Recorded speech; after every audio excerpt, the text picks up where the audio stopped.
Hello folks, Dick Fairburn here.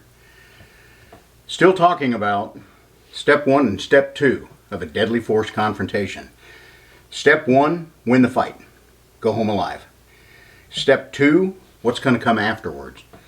Lawsuits, prosecutions, dealing with the taking of another human life. I really believe, and I heard this first from Jeff Cooper, that if you don't win step 1, step 2 may not matter to you. But this time I want to talk about training. You know, a lot of concealed carry folks never get any formal training beyond the state mandated licensing class that they had to go through. In constitutional carry states, there's generally no training requirement at all, so they may not have any training. I think we can all agree that any kind of training is good. Marksmanship, mechanics, mindset training. I'll talk about the 3 M's as I go on.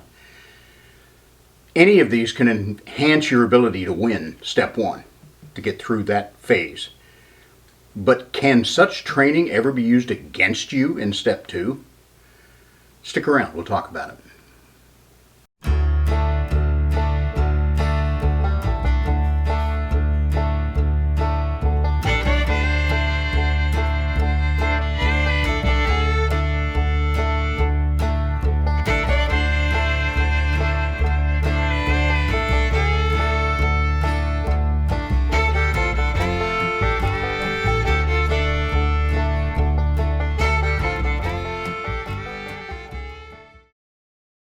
Training for your personal self-defense can come in many varieties. A lot of people train themselves.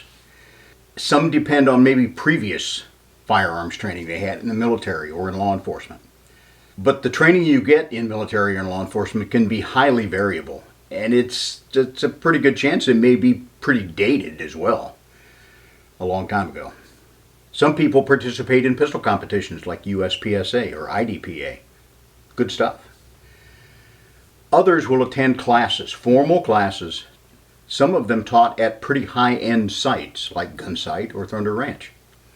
Others may attend local classes taught by traveling instructors, and those kind of events predate even Gunsight, which was really the first big civilian firearms training site. So let's go over some of these various types of training and see both what you can gain from them and if there's any way that they could harm you for step 2. The first I mentioned was self-training, and I think we all do this to some extent, especially for skill maintenance, and that's where it is best. But I think if you have not had some kind of formal practical handgun training, you should get that first. And there are a lot of places to get it. The concealed weapons classes, I mean, most states only require 8 hours or so. Illinois has 16-hour requirement. Most of that is classroom, very little on the range, and the range time can vary from absolute bare minimum of shooting a qualification score to some friends of mine who build in some really good practical drills to take you to a better level. There are civilian training groups. Here in Illinois, there's a group called Gun Saves Lives that I'm a member of. And it started out as kind of an odd organization, but it's become a very powerful statewide gun rights organization, and they have their own training division, and they do some really good stuff.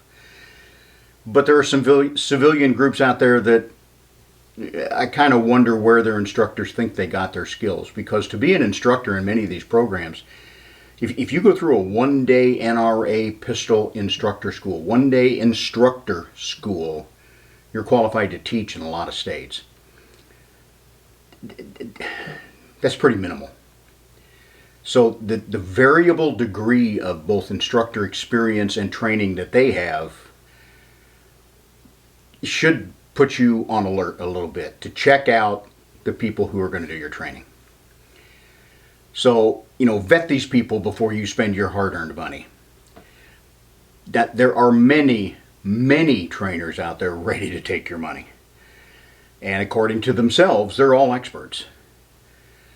I have dealt with some of these people, and some are really experts. I have dealt with some of these people who are, I can't call them anything more than idiots, and they're putting out bad information and they're training bad techniques.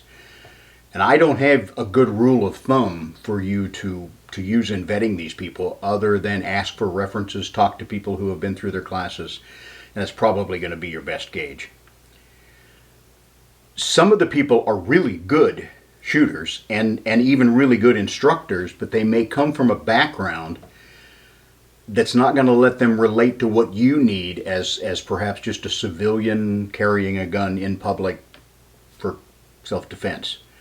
Now, I mentioned that military and law enforcement handgun training is of marginal value, especially the military, because for most people who carry a pistol in the military, it's really a badge of rank, not necessarily a viable weapon for them to use.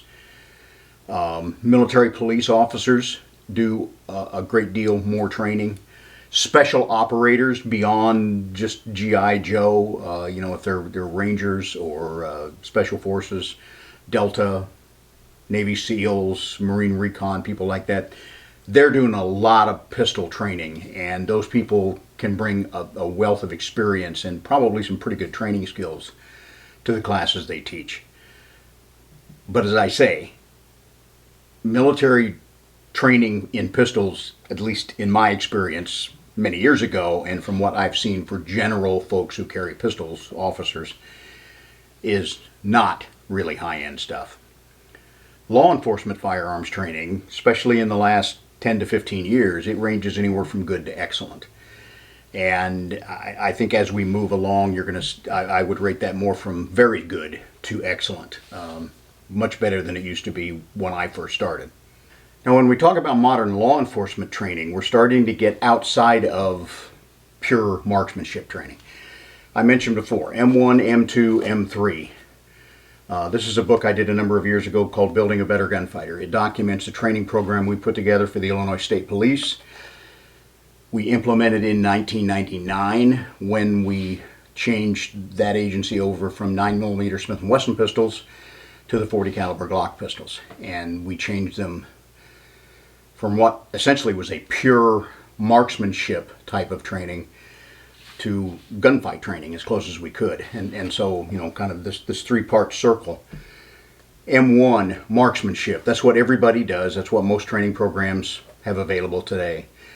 M2, I called mechanics. And mechanics is how to load the gun, unload the gun, clear malfunctions, keeping it running under stressful conditions. For an article that I just did for Concealed Carry magazine, I mentioned that you need to know how to clear malfunctions because gunfights don't look anything like that nice sunny day when you're shooting on the pistol range.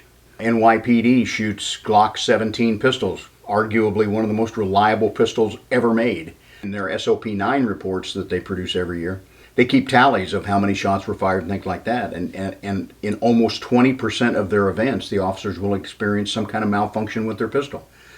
The most reliable pistol that probably police have ever carried. That's because they may not have a firm grip, a little bit of a limp wrist grip under bad conditions. The slide may rub against clothing. They may bump into something in these very wild events that are going on. So mechanics is important, and a lot of programs don't teach that. Law enforcement, they do. The last of the three, the M3s, is mindset. So marksmanship, mechanics, and mindset. Mindset is the mental conditioning you need to be prepared for battle. And the most effective way to train that is through interpersonal skills, reality-based training, scenarios using simunition pistols or airsoft pistols where you have to interact with live adversaries and score hits at the same time. Law enforcement officers do that in most academies nowadays. The military, especially the special operators, do that quite a lot. You don't see that a lot in civilian training, but it is available. You just have to look for it. So look for something beyond pure marksmanship if you can. It'll make you much better prepared for step one. Now, I talked about pistol competition. I don't think those events are necessarily a good place to learn self-defense handling skills. Because some of the techniques you see there, especially some of the equipment you see there, and especially that being used by the top tier competitors, and this is my opinion, there will be a lot of people differ with me, but I think some of their techniques can be counterproductive for the average shooter. They're using techniques that give them that little bit of 1 second advantage or one extra A-hit advantage that they need to be at the top level of competition. But they work for them because these are people shooting 30, 40, 50,000 rounds a year. those techniques don't tend to work well, and those techniques don't tend to be remembered under stress very well for people who shoot a few hundred rounds a year at most, and that is many of us. So I think competition is a good way to hone your skills so long as you have learned good, simple, practical skills to begin with. And so long as you stick with them. If you resist the urge to get into that grandmaster category with, the race guns and the splitting hairs techniques, if you use practical equipment and practical skills when you go to those matches, I think it's the best way available to live fire, enhance your skills. And I wish I had time to go do some more of it now. I did it very early on in the evolution of that. But my duties in law enforcement and my, I guess, laziness in retirement, I don't do it like I should. I think the best kind of training you can possibly get is at a well-respected training site. And a lot of that is because they have the infrastructure there. They have shoot houses. They have places where you can do reality-based training with simunitions and things like that. They have moving targets. They have just high-quality range equipment. There are two of those sites that I have trained with, both Gunsight Ranch and Thunder Ranch, and I can recommend them without any reservation. Now, to go to those schools takes time, travel, and a fair investment of money. You got to go to either Arizona or Oregon to go to one of those two schools. There are other fixed location training sites. Well, I know some of them are very good. I cannot say that myself, having attended or knowing those instructors personally. But look around, and as I said, check references. Don't believe what they tell you on a website or what you might see on a YouTube video. There are great places out there. Even before Gunsight, which, as I said, was the first of the big civilian site training locations, Jeff Cooper, who created Gunsight, I mean, he was a traveling trainer to begin with. And there are a number of those traveling trainers out there today. Again, I know two of these traveling trainers personally, know them well, and I can recommend them without reservation. The first is Masad Ayub. He trains under the Masad Ayub group. One of the earliest, one of the longest out there in business, and he's going to give you good training. He has done a lot of expert witness work, so he can really kind of speak to a lot of those step 2 follow-up court issues much better than I. And the second trainer that I can recommend is John Farnham, and he trains under Defense Training International. John was a Colorado cop for a long time, a Marine veteran from Vietnam, and really one of the first guys to introduce stress-type training, movement and yelling and putting you under some stress when you're out there doing live fire. He really kind of created a lot of those techniques that we see in place now. And his wife Vicky is perhaps the best trainer for females I know of, and she also trains instructors in some techniques they can use to be better instructors for female shooters. So both Masad Ayub, John Farnham, I recommend without reservation. Now, when it comes to traveling trainers, since GWOT, the Global War on Terror, we've now seen countless traveling trainers pop up, and they have varying degrees of combat experience in the various military branches. Many of these trainers were operators, which means they worked in special operations units. The most prominent among them are Navy SEALs or Army personnel who were Special Forces, Green Berets, Rangers, or even Delta, kind of tip of the spear. Now, I know a few of those trainers, and some of them are excellent. They are not only great shooters, they are accomplished trainers, and they can relate to you and I, who are not going to be high-end performers like they are. Now, I know a few other folks with that kind of background that are out there training, and while they are phenomenal shooters, and some of them are very good instructors, it's kind of like hooking a racehorse to a plow. They don't adapt really well to newer shooters, lower end shooters. I mean, the buzzword in their community is high speed, low drag. Well, I'm not high speed, low drag. I got close to that at a couple points in my life, but I never really thought I was in their category. And I'm certainly not now. And most of you are not in their category either. And I've seen some of those instructors just so frustrated that they were trying to teach techniques that the average people just couldn't wrap their mind around. And so ask around. Now, if you want the kind of training where you're going to be using a battle belt and a high-end, high-cap pistol with a red dot sight and a bunch of 22-round magazines and things like that, then these are probably the kind of trainers you want, because you want to work more at their high-speed, low-drag skill level. That's great. Okay, I don't think that kind of training is practical for most of us for simple self-defense in our home or carrying a pistol on the street.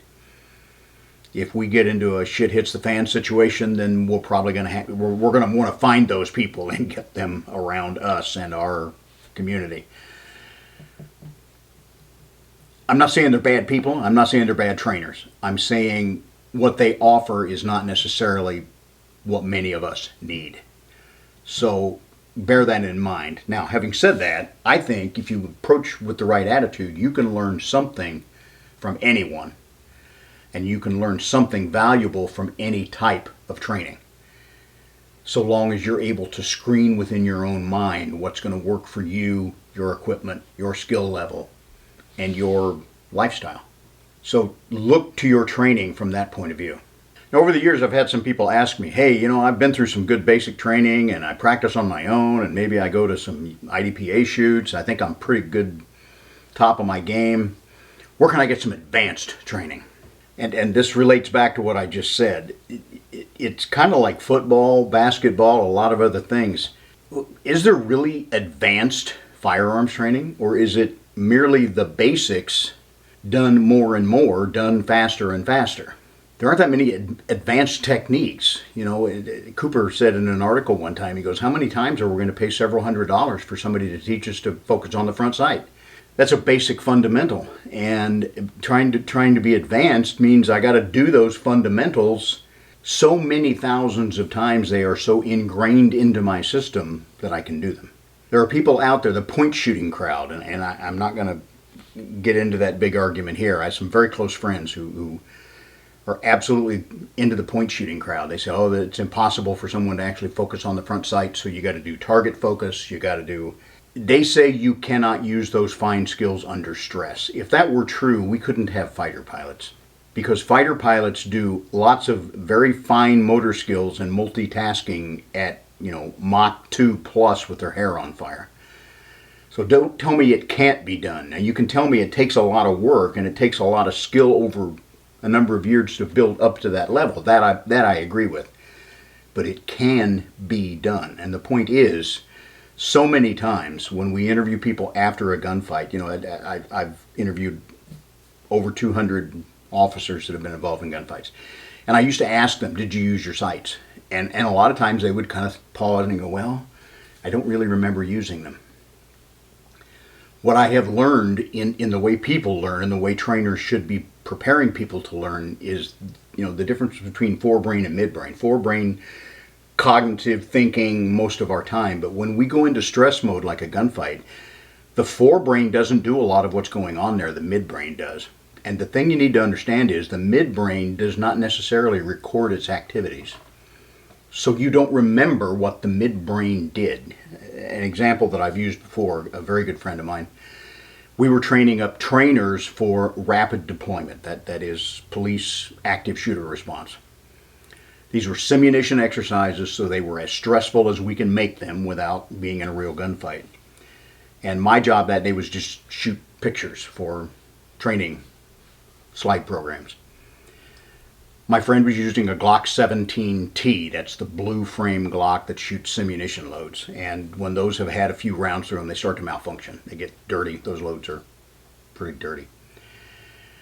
He had a smokestack malfunction. He tapped, and I'm shooting on motor drive. He's taps the magazine, racks the slide, back on target, and shooting the bad guy. Later, I mentioned to him that, hey, good, nice job, clearing that smokestack malfunction during that fight. And he looks at me with a strange look in his eyes and he goes, I didn't have a malfunction. Yes, you did. It smokestacked on you. You cleared it, went right on. He goes, I didn't have a malfunction. So I went back and showed him the pictures and proved to him that he had. He had absolutely no memory of having the malfunction or clearing it. That's because he's so well trained, his midbrain was taking care of that issue while his forebrain was concentrating on what's going on in front of him, this bad guy who's firing at me. The midbrain did not record it. That was a learning moment for me. And in several interviews that I've had with officers from shootings afterwards, I don't ask them anymore if they used their sights. I ask them if they remembered using their sights. And in most cases they say no, but several of them have gone on and said, no, I don't remember using my sights, but I've thought about it long and hard. I don't know how I could have possibly made that shot if I had not used my sights.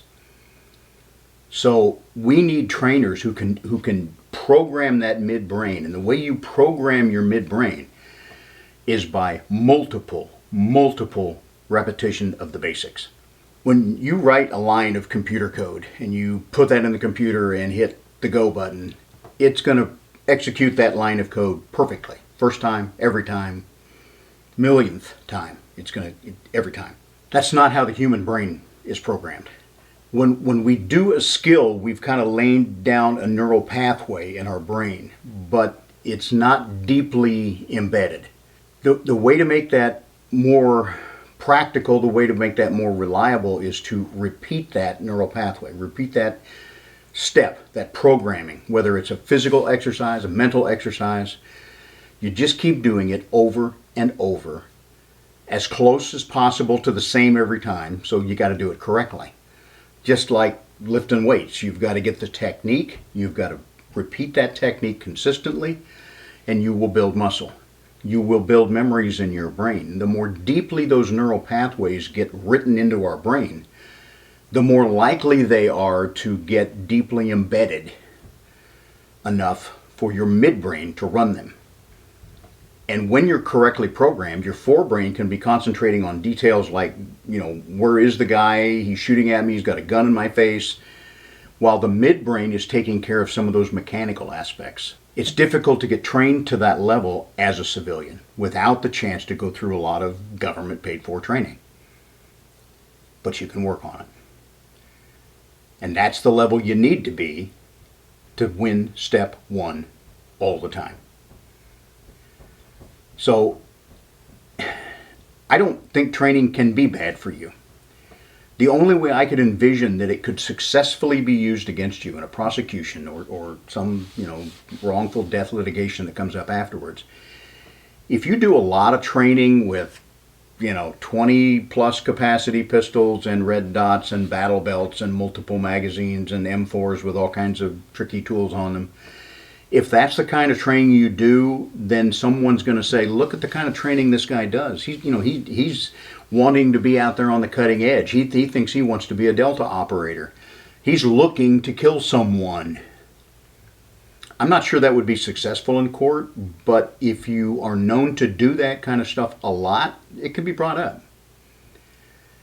So I'm not sure that's the most effective way for people to train for civilian self-defense for concealed carry use.